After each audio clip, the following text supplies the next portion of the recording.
আজ হলো 12ই জানুয়ারি। আজকের দিনটি হলো অত্যন্ত পবিত্র ও গুরুত্বপূর্ণ একটি দিন। আজকের দিনটি হলো বিশেষ গুরুত্বপূর্ণ, কারণ আমরা সকলেই জানি আজকের দিনটিতে যুগনায়ক স্বামী বিবেকানন্দ জগতে আবির্ভূত হয়েছিলেন। আজ হলো স্বামীজি মহারাজের আবির্ভাব তিথি। স্বামীজি মহারাজের চরণে কোটি কোটি প্রণাম জানিয়ে ভিডিওটি শুরু করছি। নমস্কার বন্ধুরা, আমি রিনা। আমার চ্যানেলের আরও একটি নতুন ভিডিওতে আপনাদের সবাইকে জানাই অনেক অনেক সুস্বাগতম। আশা করছি ঈশ্বরের কৃপায় আপনারা সকলে ভালো আছেন, আমিও ভালো আছি। আজকে আপনারা এই ভিডিওটির মাধ্যমে স্বামীজি মহারাজের অনেক অজানা কথা, ছোটোবেলাকার যে ঘটনাগুলি আপনারা হয়তো অনেকেই শোনেননি, যেগুলি শুনলে আপনারা আশ্চর্য হবেন। সকলকে বলবো ভিডিওটি লাইক দিয়ে দেখা শুরু করুন এবং আজকের দিনটিতে অবশ্যই স্বামীজি মহারাজের একটিবার নাম লিখে যাওয়ার অনুরোধ রাখলাম আমার চ্যানেলের কমেন্ট বক্সে। ভুবনেশ্বরী দেবী তার প্রথম পুত্র সন্তান হারিয়েছিলেন। তারপর তিনি গভীর আকুতির সঙ্গে ভগবানের চরণে সবসময়ই প্রার্থনা করতেন যেন একটি পুত্র সন্তান তিনি লাভ করেন। ভুবনেশ্বরী দেবীর যে পুত্র সন্তান প্রাপ্তির যে আকাঙ্ক্ষা ও প্রার্থনা কতটা গভীর তা ভাষায় প্রকাশ করা যাবে না। প্রত্যেকটি হিন্দু নারী তাদের সমস্ত অভাব, অভিযোগ এবং মনের কথা ভগবানের শ্রীচরণে নিবেদন করেন। সেই রকমই ভুবনেশ্বরী দেবীও তার মনের আকুল প্রার্থনা দেবাদিদেব মহাদেবের শ্রীচরণে জানাতেন এবং সেই জন্য তিনি প্রতিদিনই তিনি নাম জপ ঈশ্বরের এবং তার সঙ্গে তিনি উপবাস, একান্ত মনে তিনি কৃচ্ছ সাধনার মাত্রা প্রচুর পরিমাণে বাড়িয়ে দিয়েছিলেন। ভুবনেশ্বরী দেবী তিনি যে শুধুমাত্র নিজে ভগবানের নাম জপ ধ্যান করতেন তাই নন, তিনি দেখলেন যে তেনার পরিবারের একজন বর্ষীয়সী আত্মীয়া কাশীবাস করছেন। তিনি তাকে অনুরোধ করে পত্র লিখলেন তিনি যেন প্রত্যেক দিন বীরেশ্বর শিব মন্দিরে পূজা এবং নৈবেদ্য প্রার্থনা ব্যবস্থা করেন এবং আত্মীয়া সেই অনুসারে তিনি শিব মন্দিরে গিয়ে অর্চনা এবং বর প্রার্থনা করতে লাগলেন। তারপর ভুবনেশ্বরী দেবীর আশা আরও দৃঢ় হলো। এইভাবে তিনি মনে মনে প্রসন্ন হতে থাকলেন, নিশ্চয়ই একদিন তিনি ঈশ্বরের কৃপা লাভ করবেন। দেবাদিদেব মহাদেব ভক্তের মনোবাঞ্ছা পূর্ণ করলেন। একদিন ভুবনেশ্বরী দেবী ক্লান্ত হয়ে তিনি শয্যা গ্রহণ করছেন এবং চারদিকে প্রকৃতি যেন নিস্তব্ধ এবং ঘরে কোনো শব্দ নেই। হঠাৎ তিনি স্পষ্ট দেখতে পেলেন জটা মুটো মণ্ডিত জ্যোতির্ময় তুষার ধবল মহাদেবের মূর্তি তার সামনে উপস্থিত। দেবাদিদেব মহাদেব যেন সেখানে এক পুরুষ শিশুর আকার ধারণ করছেন এবং ভুবনেশ্বরীর মনে হচ্ছে যেন নিজেরই সন্তান।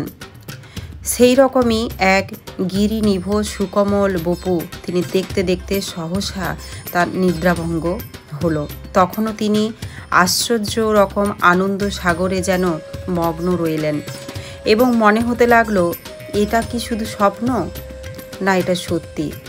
শিব শিব, তুমি ভক্তের প্রার্থনা কতভাবেই না পূর্ণ করে থাকো, এই বলে তিনি অনুভব করলেন পুত্র সন্তান লাভের সময় আগত। ঠিক বেশ কয়েক মাস পরেই ভুবনেশ্বরী দেবী সত্যই পুত্র লাভ করলেন। সেদিন ছিল সোমবার, 12ই জানুয়ারি 1863 খ্রিস্টাব্দ, পৌষ সংক্রান্তি। তখন সবে আনন্দের আশা ও উৎসাহে সকলের হৃদয় পূর্ণ এবং বাংলার নরনারী, কিশোর কিশোরী, বালক বালিকা সকলে শয্যা ত্যাগ করে ও গঙ্গা স্নান সেরে উৎসবময় দিনের জন্য প্রস্তুত হচ্ছে। তখনই বাংলার প্রতি গৃহ আনন্দ উৎসবে মেতে উঠল।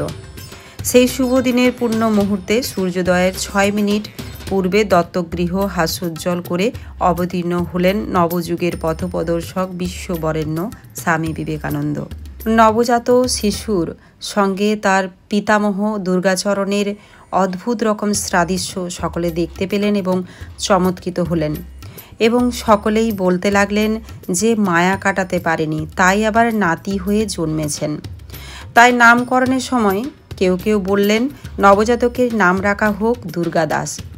কিন্তু মাতা ভুবনেশ্বরী দেবী কিছুকাল চুপচাপ থাকলেন এবং পুত্রের চোখে কিছুক্ষণ তাকিয়ে থাকলেন এবং তিনি বললেন, এর নাম বীরেশ্বর।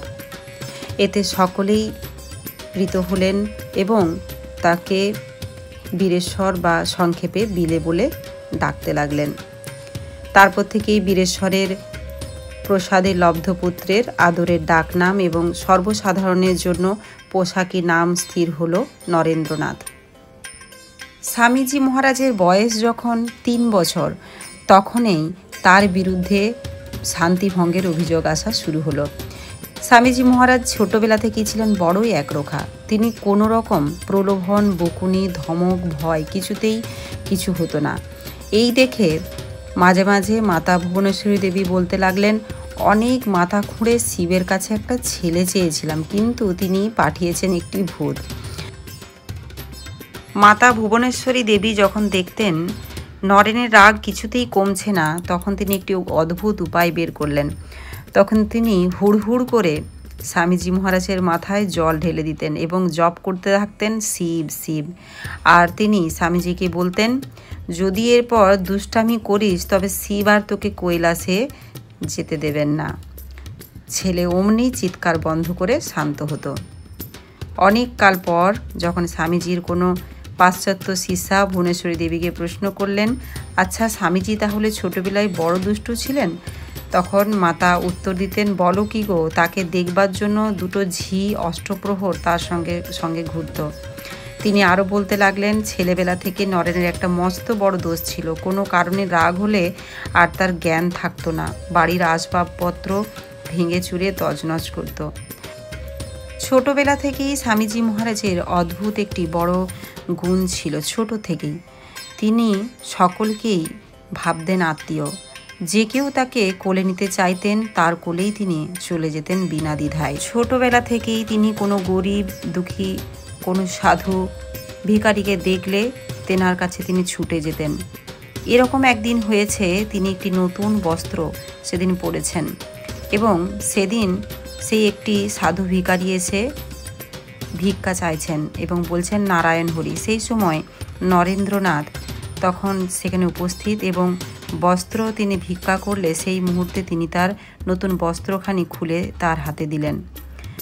সেই সময় সেই সাধু ভিখারি তাকে জড়িয়ে ধরলেন এবং তার মাথার যে পাগড়ি সেটি তার মাথায়, নরেন্দ্রনাথের মাথায় বসিয়ে তাকে আশীর্বাদ করতে করতে তিনি বিদায় নিলেন। বাড়ির সকলেই লক্ষ্য করলেন বীরেশ্বর কখনো কখনো একাকী, কখনো বা প্রতিবেশী বালকদের সঙ্গে ধ্যানে বসেন এবং ধ্যান যখন তিনি করেন তখন তিনি সময়ের জ্ঞান হারিয়ে ফেলেন এবং আপনভাবে তিনি যেন কোথায় হারিয়ে যান। যতই ডাকা যা হয় সাড়া আর পাওয়া যায় না। একদিন ঘটল এক অদ্ভুত ঘটনা। একদিন স্বামীজি মহারাজ তার সঙ্গীদের সাথে চিলে ঘরের বাড়ির ছাদে তিনি ধ্যান খেলা খেলছিলেন। হঠাৎ একটি বালক দেখল মেঝের উপর একটা প্রকাণ্ড গোখুরা সাপ। সে ভয়ে চিৎকার করে ডুবল। বীরেশ্বর ছাড়া সকল বালকই ঘরের বাইরে ছুটে চলে গেল। বীরেশ্বর কিন্তু তখনও ধ্যানমগ্ন। সব বালকরা বীরেশ্বরকে অনেকক্ষণ থেকে ডাকাডাকি করে, কিন্তু কোনো আর সাড়া পাওয়া যায় না। তখন তারা ছুটতে গেল বয়স্কদের কাছে এবং বাড়ির বয়স্কদেরকে ডেকে আনলো। সকলে এসে দেখে সেই অতি ভয়াবহ দৃশ্য। বালক তখনও তার চোখ বুজে বসে আছে। তার সম্মুখে তখন বিষধর করাল ফোনা দাঁড়িয়ে আছে সেই গোখুরা সাপ। দেখে সকলের প্রাণ যেন শুকিয়ে গেল, নিঃশ্বাস পর্যন্ত যেন থেমে গেল। শব্দ করলে পাছে সাপ বালকের কোনো রকম ক্ষতি করে, এই ভয়ে তখন সকলে নিরুপায় হয়ে নিঃশব্দে দাঁড়িয়ে রইলেন। কিছুক্ষণ পর গোখুরা সাপটি ওখান থেকে সরে গেল। সেই সাপটি যে কোথায় মুহূর্তের মধ্যে উধাও হয়ে গেল তাকে আর খুঁজে পাওয়া গেল না। এরপর স্বামীজি মহারাজের জ্ঞান তখন যে বাহ্য জ্ঞান সেটি লাভ হলো এবং তখন স্বামীজি মহারাজ সব শুনলেন এবং তিনি বললেন, কই আমি তো কিছু টের পাইনি। এইরকমই ছিল ছোট্ট নরেনের সেই অদ্ভুত ব্যাপার। তাই ছোটবেলা থেকেই তার জীবন ছিল একদম রহস্যে মোড়া। বালক নরেন্দ্রের ঘুম ছিল অদ্ভুত ব্যাপার। তিনি অন্যান্য ছেলের মতো বালিশে মাথা রাখলেই ঘুমিয়ে পড়তেন না। বালক নরেনের অভ্যাস ছিল উপুড় হয়ে শোয়া। সেই অবস্থায় তিনি ঘুমের মধ্যে চক্ষু যখন তিনি মুদ্রিত করতেন, সেই সময় তিনি ভ্রু মধ্যে একটি অপূর্ব জ্যোতির্বিন্দু দেখতে পেতেন এবং তা ধীরে ধীরে যখন নানা বর্ণে পরিবর্তন হতো, তারপর ডিম্বাকার ধারণ করত, হঠাৎ ফেটে গিয়ে তারাবাজির মতো তখন তার চারদিকে ছড়িয়ে যেত, শুভ্র দীপ্তিতে চারদিক উদ্ভাসিত হতো এবং তাকে একটি আলোক সমুদ্রে তখন ডুবিয়ে দিত। তারপর বালক নরেন সেই সাগরে মগ্ন হয়ে ঘুমিয়ে পড়তেন। জয় স্বামীজি মহারাজের জয়। স্বামীজি মহারাজের জীবনে আছে এরকম কোটি কোটি ঘটনা, যে ঘটনাগুলি শুনলে আমরা ধন্য হই। যাই হোক, আজকের ভিডিওটি এই পর্যন্তই। স্বামীজি মহারাজের চরণে কোটি কোটি প্রণাম জানিয়ে ভিডিওটি শেষ করছি। সকলে ভালো থাকবেন, সুস্থ থাকবেন। এতক্ষণ আমার সাথে থাকার জন্য আপনাদের সকলকে জানাই অসংখ্য অসংখ্য ধন্যবাদ। দেখা হচ্ছে নতুন আবার একটি ভিডিও নিয়ে।